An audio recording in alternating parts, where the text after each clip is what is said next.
ನಮಸ್ಕಾರ. ಇವತ್ತಿನ ಈ ಚರ್ಚೆಯಲ್ಲಿ ನಾವು ಮೂತ್ರಪಿಂಡದ ಕಲ್ಲುಗಳ ಬಗ್ಗೆ ಸಂಪೂರ್ಣವಾಗಿ ತಿಳಿದುಕೊಳ್ಳೋಣ. ಅರ್ಕ ಅನುಗ್ರಹ ಆಸ್ಪತ್ರೆಯ ಮಾಹಿತಿಯನ್ನ ಆಧಾರವಾಗಿಟ್ಕೊಂಡು ಈ ಕಲ್ಲುಗಳು ಯಾಕಾಗುತ್ತೆ, ಅದರ ಲಕ್ಷಣಗಳೇನೋ ಮತ್ತೆ ಅದಕ್ಕೆ ಯಾವೆಲ್ಲ ಚಿಕಿತ್ಸೆಗಳು ಲಭ್ಯವಿದೆ ಅನ್ನೋದನ್ನ ಸರಳವಾಗಿ ಅರ್ಥಮಾಡ್ಕೊಳ್ಳೋಣ. ಯೋಚನೆ ಮಾಡಿ, ಇದ್ದಕ್ಕಿದ್ದ ಹಾಗೆ ಬೆನ್ನಿನ ಒಂದು ಬದಿಯಲ್ಲಿ ಚುರುಕ್ ಅಂತ ಒಂದು ನೋವು ಶುರುವಾಗುತ್ತೆ. ಆ ಕ್ಷಣದಲ್ಲಿ ಎಂಥವರಿಗಾದ್ರೂ ಆತಂಕ ಆಗೋದು ಸಹಜ. ಇದು ಬಹುಶಃ ಮೂತ್ರಪಿಂಡದ ಕಲ್ಲಿನ ಮೊದಲ ಸೂಚನೆಯಾಗಿರಬಹುದು. ಹಾಗಾಗಿ ಇದರ ಬಗ್ಗೆ ಸರಿಯಾಗಿ ತಿಳ್ಕೊಳ್ಳೋದು ತುಂಬಾನೇ ಮುಖ್ಯ. ಹಾಗಾದ್ರೆ ಬನ್ನಿ ಈ ಸಮಸ್ಯೆನ ಅರ್ಥ ಮಾಡ್ಕೊಳ್ಳೋ ಮೊದಲ ಹೆಜ್ಜೆ ಇಡೋಣ. ಅಂದ್ರೆ ನಮ್ಮ ದೇಹ ನಮಗೆ ಯಾವೆಲ್ಲ ಆರಂಭಿಕ ಎಚ್ಚರಿಕೆಯ ಸಂಕೇತಗಳನ್ನ ಕೊಡುತ್ತೆ ಅಂತ ನೋಡೋಣ. ನಮ್ಮ ದೇಹ ಕೆಲವು ಆರಂಭಿಕ ಸಿಗ್ನಲ್ಗಳನ್ನ ಕೊಡುತ್ತೆ. ಪದೇ ಪದೇ ಬಂದು ಹೋಗೋ ಬೆನ್ನು ನೋವು, ಮೂತ್ರ ವಿಸರ್ಜನೆ ಮಾಡುವಾಗ ಉರಿ ಅಥವಾ ನೋವು ಕಾಣಿಸ್ಕೊಳ್ಳೋದು, ಮೂತ್ರದಲ್ಲಿ ರಕ್ತ ಬರೋದು ಅಥವಾ ಮೂತ್ರದ ಬಣ್ಣ ತಿಳಿಯಾಗಿಲ್ದೆ ಮೋಡ ಕಟ್ಟಿದ ಹಾಗೆ ಕಾಣೋದು.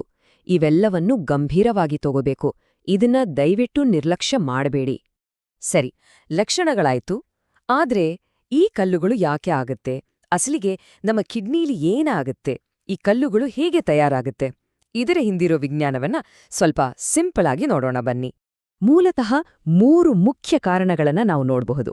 ನಂಬರ್ 1, ನಿರ್ಜಲೀಕರಣ. ಅಂದ್ರೆ ನಾವು ಸರಿಯಾಗಿ ನೀರು ಕುಡಿದೇ ಇದ್ದಾಗ ಖನಿಜಾಂಶಗಳು ಮೂತ್ರದಲ್ಲಿ ಗಟ್ಟಿಯಾಗಿ ಕಲ್ಲುಗಳಾಗಿ ಬದಲಾಗತ್ತೆ. ಎರಡನೆಯದು ನಮ್ಮ ಆಹಾರ ಪದ್ಧತಿ.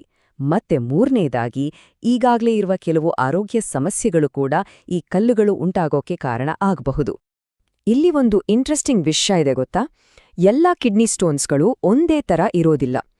ಕ್ಯಾಲ್ಷಿಯಂ ಕಲ್ಲುಗಳು, ಯೂರಿಕ್ ಆಮ್ಲದ ಕಲ್ಲುಗಳು, ಹೀಗೆ ಬೇರೆ ಬೇರೆ ವಿಧಗಳಿರ್ತವೆ. ಇದು ಯಾವ ತರಹದ ಕಲ್ಲು ಅಂತ ತಿಳ್ಕೊಳ್ಳೋದು ತುಂಬಾನೇ ಮುಖ್ಯ. ಯಾಕಂದ್ರೆ ಅದರ ಆಧಾರದ ಮೇಲೆಯೇ ವೈದ್ಯರು ಸರಿಯಾದ ಚಿಕಿತ್ಸೆ ಮತ್ತು ಮುಂದೆ ಇದಾಗದ ಹಾಗೆ ತಡೆಯೋಕೆ ಸಲಹೆ ಕೊಡಕ್ಕೆ ಸಾಧ್ಯ. ಮುಂದಿನ ಹಂತ ಅಂದ್ರೆ ಡಯಾಗ್ನೋಸಿಸ್. ಸಮಸ್ಯೆಯನ್ನ ಖಚಿತವಾಗಿ ಪತ್ತೆಹಚ್ಚಲು ವೈದ್ಯರ ಬಳಿ ಸರಿಯಾದ ವಿಧಾನಗಳಿವೆ. ಹಾಗಾಗಿ ಈ ಬಗ್ಗೆ ಹೆಚ್ಚು ಚಿಂತೆ ಮಾಡಬೇಕಾದ ಅಗತ್ಯ ಇಲ್ಲ. ವೈದ್ಯರು ಸೋನೋಗ್ರಫಿ ಮತ್ತು ಸಿಟಿ ಸ್ಕ್ಯಾನ್ನಂತಹ ಇಮೇಜಿಂಗ್ ಟೆಸ್ಟ್ಗಳನ್ನ ಬಳಸ್ತಾರೆ. ಈ ಮಾಡರ್ನ್ ಟೆಕ್ನಾಲಜಿ ಇದೆಯಲ್ಲ, ಇದು ಕಲ್ಲು ದೇಹದ ಯಾವ ಭಾಗದಲ್ಲಿದೆ ಮತ್ತು ಅದರ ಗಾತ್ರ ಎಷ್ಟಿದೆ ಅನ್ನೋದನ್ನ ತುಂಬಾನೇ ನಿಖರವಾಗಿ ಪತ್ತೆ ಹಚ್ಚೋಕೆ ಸಹಾಯ ಮಾಡುತ್ತೆ. ಈ ಇಡೀ ಪ್ರೊಸೆಸ್ ಇದೆಯಲ್ಲ, ಇದು ತುಂಬಾ ಸಿಸ್ಟಮ್ಯಾಟಿಕ್ ಆಗಿರುತ್ತೆ. ಮೊದಲು ರೋಗ ಲಕ್ಷಣಗಳನ್ನ ಪರಿಶೀಲನೆ ಮಾಡಲಾಗುತ್ತೆ. ಅದಾದ್ಮೇಲೆ ಇಮೇಜಿಂಗ್ ಟೆಸ್ಟ್ಗಳ ಮೂಲಕ ಕಲ್ಲಿನ ಜಾಗ ಮತ್ತು ಸೈಜ್ ಪತ್ತೆ ಹಚ್ಚಲಾಗುತ್ತೆ. ಕೊನೆಗೆ ಈ ಎಲ್ಲಾ ಮಾಹಿತಿಯ ಆಧಾರದ ಮೇಲೆ ಪ್ರತಿಯೊಬ್ಬ ವ್ಯಕ್ತಿಗೆ ಹೊಂದುವಂಥ ಒಂದು ಟ್ರೀಟ್ಮೆಂಟ್ ಪ್ಲಾನ್ ರೆಡಿ ಮಾಡಲಾಗುತ್ತೆ. ಸರಿ, ಡಯಾಗ್ನೋಸಿಸ್ ಆಯಿತು. ಈಗ ಟ್ರೀಟ್ಮೆಂಟ್ ಕಡೆಗೆ ಗಮನ ಕೊಡೋಣ. ರೋಗ ಪತ್ತೆಯಾದ ಮೇಲೆ ಯಾವೆಲ್ಲ ಚಿಕಿತ್ಸಾ ಆಯ್ಕೆಗಳು ಲಭ್ಯವಿವೆ ಅನ್ನೋದನ್ನ ನೋಡೋಣ. ನೋಡಿ, ಚಿಕಿತ್ಸೆ ಏನಿದ್ರೂ ಕಲ್ಲಿನ ಸೈಜ್ ಮೇಲೆ ನಿಂತಿರುತ್ತೆ. ಈಗ ಕಲ್ಲುಗಳು ಸಣ್ಣದಾಗಿದ್ರೆ ಜಾಸ್ತಿ ನೀರು ಕುಡಿಯೋ ಮೂಲಕ ಮತ್ತು ವೈದ್ಯರ ನಿಗಾದಲ್ಲಿದ್ದುಕೊಂಡು ಅವು ನೈಸರ್ಗಿಕವಾಗಿಯೋ ಹೊರಹೋಗೋ ಸಾಧ್ಯತೆ ಇರುತ್ತೆ. ಆದ್ರೆ ಕಲ್ಲುಗಳು ದೊಡ್ಡದಾಗಿದ್ರೆ ಅದನ್ನ ತೆಗೆದುಹಾಕೋಕೆ ವೈದ್ಯಕೀಯ ಸಹಾಯ ಬೇಕೇ ಬೇಕು. ಒಂದು ವೇಳೆ ಕಲ್ಲುಗಳು ದೊಡ್ಡದಾಗಿದ್ರೂ ತಾವಾಗಿಯೇ ಹೋಗ್ಲಿಲ್ಲ ಅಂದ್ರೂ ಹೆದ್ರೋ ಅವಶ್ಯಕತೆ ಇಲ್ಲ. ಯಾಕಂದ್ರೆ ಅವುಗಳನ್ನ ಸುರಕ್ಷಿತವಾಗಿ ತೆಗೆದುಹಾಕೋಕೆ ಇವತ್ತು ಹಲವಾರು ಮೆಡಿಕಲ್ ಪ್ರೊಸೀಜರ್ಗಳು ಬಂದಿವೆ. ಇವತ್ತಿನ ಆಧುನಿಕ ಮೆಡಿಕಲ್ ಟೆಕ್ನಾಲಜಿಯಲ್ಲಿ ಲೇಸರ್ ಟ್ರೀಟ್ಮೆಂಟ್ನಂತಹ ಅದ್ಭುತ ಆಯ್ಕೆಗಳಿವೆ. ಇದು ಹೇಗೆ ಕೆಲಸ ಮಾಡುತ್ತೆ ಅಂದ್ರೆ, ಲೇಸರ್ ಕಿರಣಗಳನ್ನ ಬಳಸಿ ದೊಡ್ಡ ಕಲ್ಲುಗಳನ್ನ ಪುಡಿ ಮಾಡಲಾಗುತ್ತೆ. ಇದರಿಂದ ಅವು ನೋವಿಲ್ಲದೆ ಸುಲಭವಾಗಿ ದೇಹದಿಂದ ಹೊರಹೋಗುತ್ತೆ. ಚಿಕಿತ್ಸೆಗಿಂತ ತಡೆಗಟ್ಟೋದು ಯಾವಾಗ್ಲೂ ಒಳ್ಳೆಯದು ಅಲ್ವಾ? ಹಾಗಾದ್ರೆ ನಮ್ಮ ಆರೋಗ್ಯದ ಕಂಟ್ರೋಲ್ ನಾವೇ ತಗೊಂಡು ಈ ಕಲ್ಲುಗಳು ಮತ್ತೆ ಆಗದ ಹಾಗೆ ನೋಡ್ಕೊಳ್ಳೋದು ಹೇಗೆ ಅನ್ನೋದ್ರ ಬಗ್ಗೆ ಮಾತಾಡೋಣ. ಇಲ್ಲಿ ಎಲ್ಲರ ಮನಸ್ಸಲ್ಲೂ ಓಡೋ ಒಂದು ಕಾಮನ್ ಪ್ರಶ್ನೆ: ಬಿಯರ್ ಕುಡಿದ್ರೆ ಕಿಡ್ನಿ ಸ್ಟೋನ್ಸ್ ಹೋಗುತ್ತಾ? ನಿಜನಾ ಇದೋ? ಎಷ್ಟೋ ಜನ ಹೀಗನ್ಕೊಂಡಿದ್ದಾರೆ. ಬನ್ನಿ, ಇದರ ಹಿಂದಿನ ಸತ್ಯ ಮಿಥ್ಯಗಳನ್ನ ಬೇರ್ಪಡಿಸಿ ನೋಡೋಣ. ಯಾವುದು ಸತ್ಯ, ಯಾವುದು ಸುಳ್ಳು ಅಂತ ಸ್ಪಷ್ಟವಾಗಿ ಅರ್ಥ ಮಾಡ್ಕೊಳ್ಳೋಣ. ನೋಡಿ, ಸತ್ಯ ಏನು ಅಂದ್ರೆ, ದೇಹದಿಂದ ಕಲ್ಮಶಗಳನ್ನ ಹೊರಹಾಕೋಕೆ ಸರಿಯಾದ ಪ್ರಮಾಣದಲ್ಲಿ ದ್ರವ ಆಹಾರ ಅಂದ್ರೆ ನೀರು ಕುಡಿಯೋದು ಅತ್ಯಗತ್ಯ. ಆದ್ರೆ ಬಿಯರ್ ಮೇಲೆ ಡಿಪೆಂಡ್ ಆಗೋದು ಖಂಡಿತವಾಗಿಯೂ ವೈದ್ಯಕೀಯವಾಗಿ ಸರಿ ಅಲ್ಲ.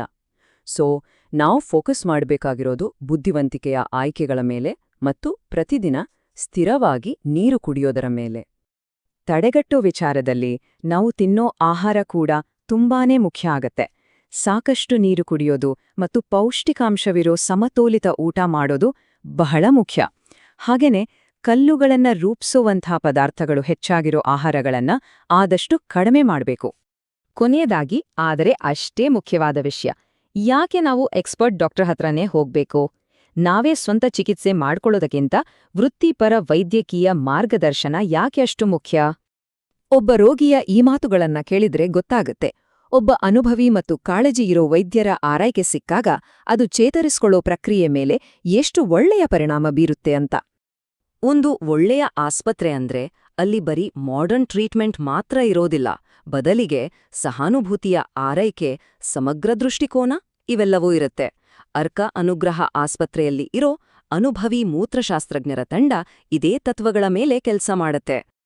ಈ ಎಲ್ಲ ಮಾತುಕತೆಯ ಕೊನೆಯಲ್ಲಿ ನಮಗೆ ನಾವೇ ಒಂದು ಪ್ರಶ್ನೆ ಕೇಳ್ಕೋಬೇಕು.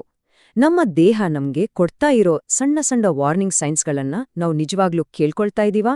ನಮ್ಮ ಆರೋಗ್ಯದ ಬಗ್ಗೆ ಮುನ್ನೆಚ್ಚರಿಕೆ ವಹಿಸೋದು ನಮ್ಮೆಲ್ಲರ ಜವಾಬ್ದಾರಿ.